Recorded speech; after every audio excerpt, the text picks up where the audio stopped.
पश्चिम विदर्भात सर्वात मोठी कृषी उत्पन्न बाजार समिती म्हणून वाशिम कृषी उत्पन्न बाजार समितीची ओळख आहे। विशेषतः म्हणजे मागील 10 दिवसापासून या ठिकाणी मोठ्या प्रमाणात सोयाबीन घेऊन शेतकरी इथे गर्दी करताना आपल्याला दिसून येते। सध्याची जर परिस्थिती पाहिली, मागील जे आठवड्यात जे 8,000 म्हणजे जवळपास बिजवाई या बियाण्याला जो सोयाबीनच्या मालाला जो दर मिळत होता, त्यामुळे शेतकऱ्यांना मोठ्या प्रमाणात या ठिकाणी गर्दी केल्याचं आपल्याला दिसून येत होतं।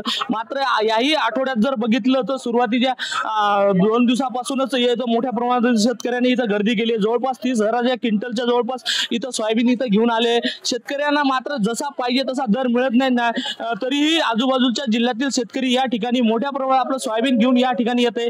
जवळपास 4,000 ते 5,000 जवळपास साध्या सोयाबीनच्या जवळपास खरेदी केल्या जात आहे। मात्र जे बिजवाई आहे, बिजवाईला जे 8,000 मागच्या आठवड्यात जे दर मिळत होता, आताच्या परिस्थितीत जर बघितलं तर 5,000 ते 5,500 6,000 पर्यंत दर मिळत आहे। मात्र तरीही शेतकऱ्याची इथं गर्दी मोठ्या प्रमाणात आहे। या आजूबाजूच्या जिल्ह्यामधून या ठिकाणी शेतकऱ्यांनी मोठी आपली जे सोयाबीन पीक आहे ती इथं घेऊन येत आहे। मात्र खरेदीला आता वेळ लागत आहे, त्यामुळे जे बाजार समिती प्रशासन यांनी मोजमाप करण्यासाठी जे नियम लावून दिले त्यामुळे जरा थोडा उशीर होते। मात्र आता जिल्ह्यातील इतर जिल्ह्यातील जे शेतकरी आहेत त्यांना कुठेतरी याचा पूर्ण अंदाज घेऊनच या बाजार समितीत यावे असं आवाहन करण्यात येत आहे। कॅमेरामन सचिन राणेसह विठ्ठल देशमुख, TV9 मराठी, वाशिम।